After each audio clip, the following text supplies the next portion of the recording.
भांग बेचना कानूनन अपराध है। मैं पहले बता रहा हूँ, भांग आप बेच नहीं सकते, ये एक जुर्म है और इसके लिए आपको जेल भी हो सकती है। मैंने अभी इसको कपड़ा खोला हुआ है, बाद में इसको कपड़ा बांधना पड़ेगा क्योंकि ये फिर बंदर या फिर चिड़िया उड़िया से उसको सब खत्म कर देती हैं।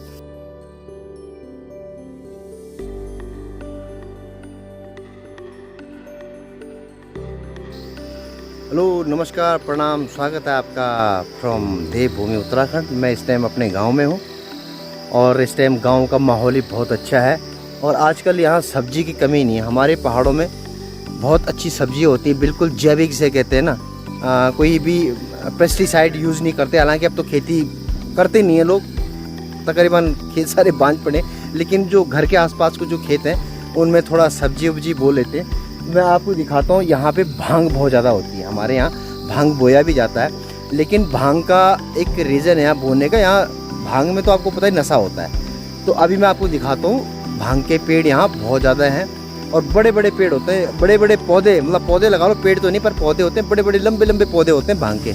अभी मैं आपको दिखाता हूँ, मेरी चाची का खेत है, जिन्होंने काफ़ी, चाची ने भांग, और भांग बहुत टेस्टी भी होती है। मैं बताता हूँ, भांग, कई लोगों के मन में ये होता है कि भांग से नशा होता है।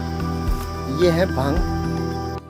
भांग का प्रयोग मोतियाबिंद के लिए भी किया जाता है, मस्तिष्क के लिए भी कहते हैं कि ये बहुत लाभकारी होता है। सर्दी, बुखार, गठिया या कान के लिए भी अच्छा है और सर दर्द में भी भांग के बहुत सारे फ़ायदे होते हैं। सर्दी बुखार में भी इसके बहुत सारे फ़ायदे बताए गए हैं आयुर्वेदा में।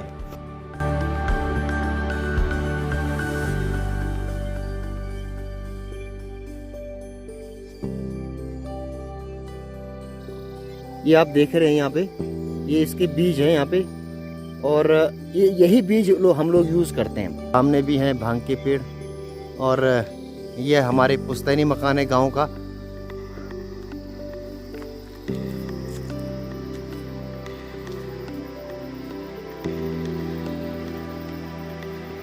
ये जो भांग होता है, भांग में इसके तने से लेकर, इसके पत्तों से लेकर हर चीज़ में नशा होता है। अब इसके कई सारे यूज़ होते हैं और भांग जो है एक आयुर्वेदिक दवाई भी है। सिर्फ ये नशा ही नहीं करता बल्कि इससे दवाई भी बनाई जाती है आयुर्वेद में। बल्कि भांग के बारे में पूरी डिटेल्स में बताया गया है। उसका मुझे भी इतना पता नहीं है इसके बारे में एग्जैक्टली। इसका जो ये तना होता है, ये निकल जाता है, इसका छिलका, और इसमें भी नशा होता है। जिस तरह ये निकला हुआ है, ये इसमें भी नशा होता है। तो मतलब इसकी पत्तियों में, इसके छिलके में, इसके तने में, हर चीज़ में नशा होता है। लेकिन एक ऐसी चीज़ है जिसमें नशा नहीं होता है, ये है इसका बीज। अभी ये कच्चा है, थोड़े दिन बाद ये सूखेगा, जब पक्के हो जाएंगे इसके बीज, तो इसके बीज में नशा नहीं होता है।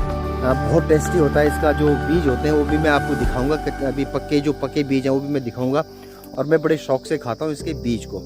और उसमें नशा बिल्कुल भी नहीं होता है और उसकी चटनी भी बनाई जाती है। उसकी चटनी बहुत टेस्टी होती है।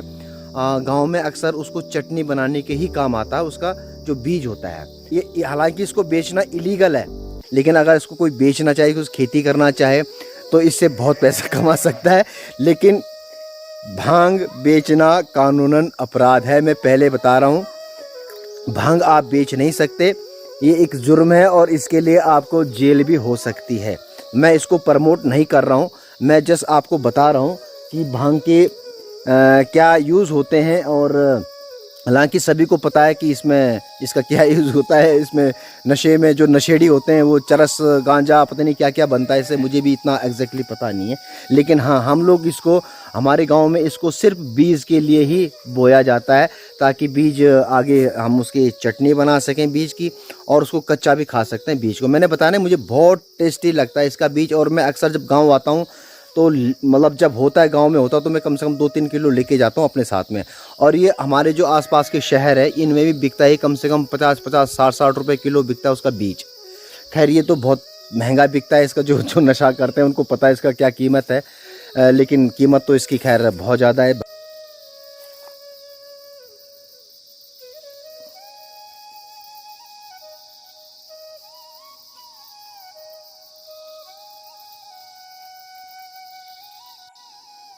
और ये है सूरजमुखी का पौधा। यहाँ पे फिलहाल तो हमारी माता जी ने इसको ढका हुआ है, क्योंकि यहाँ पे बंदर बहुत हैं और बंदर अक्सर इनको तोड़ के खा जाते हैं। पहले तो बहुत होते थे हमारे खेत में। ये छोटा सा है, मैं आपको दिखाता हूँ, लेकिन इसके बीज फिलहाल तो बंदर चट कर चुके हैं, खा चुके हैं।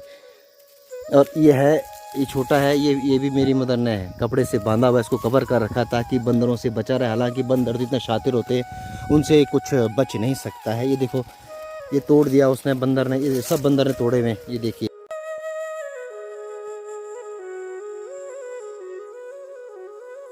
देखिए आप, बिल्कुल नील कर रखा उसने, अंदर कुछ भी नहीं है।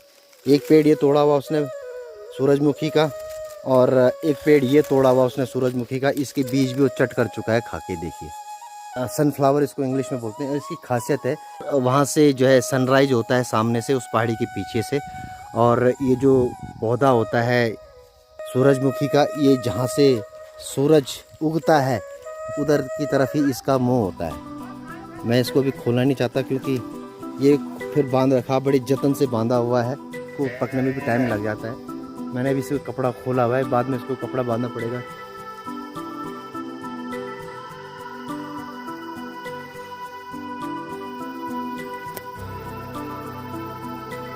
और ये देखो कितना बड़ा साइज है इसका। ये तोड़ दिया है, क्योंकि आधा तो ये खा चुके हैं बंदर या चिड़िया, किसने खा लिया है। मेरे पूरे हाथ पे भी नहीं आ रहा है।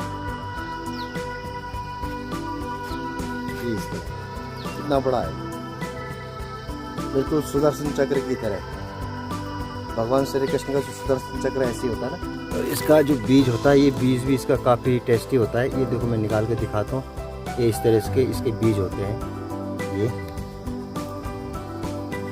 बीज होते हैं इसके, और ये बहुत टेस्टी होते हैं। ये हालांकि इसको अभी ये कच्चा था, ये कच्चा ही तोड़ दिया है। बिल्कुल ये इनके अंदर कुछ भी नहीं है, खाली है, खोखले हैं, लेकिन तोड़ना पड़ा क्यों। और ये है मीठे करेले बोलते हैं इनको, लेकिन यहाँ पे हमारी पहाड़ी में इनको कंकोड़ा बोलता। अभी मैं इनको तोड़ के लाया हूँ, और इसकी सब्ज़ी बहुत टेस्टी होती है। ये इस तरह कांटेदार होता है ये, लेकिन हालांकि चुभता नहीं है हाथ में। कांटे इसको बिल्कुल नॉर्मल होते हैं, चुभते नहीं है, और सब्ज़ी बड़ी टेस्टी होती है इसकी। और यहाँ हमारे पहाड़ों में ये बहुत ज़्यादा मात्रा बहुत होता है ये।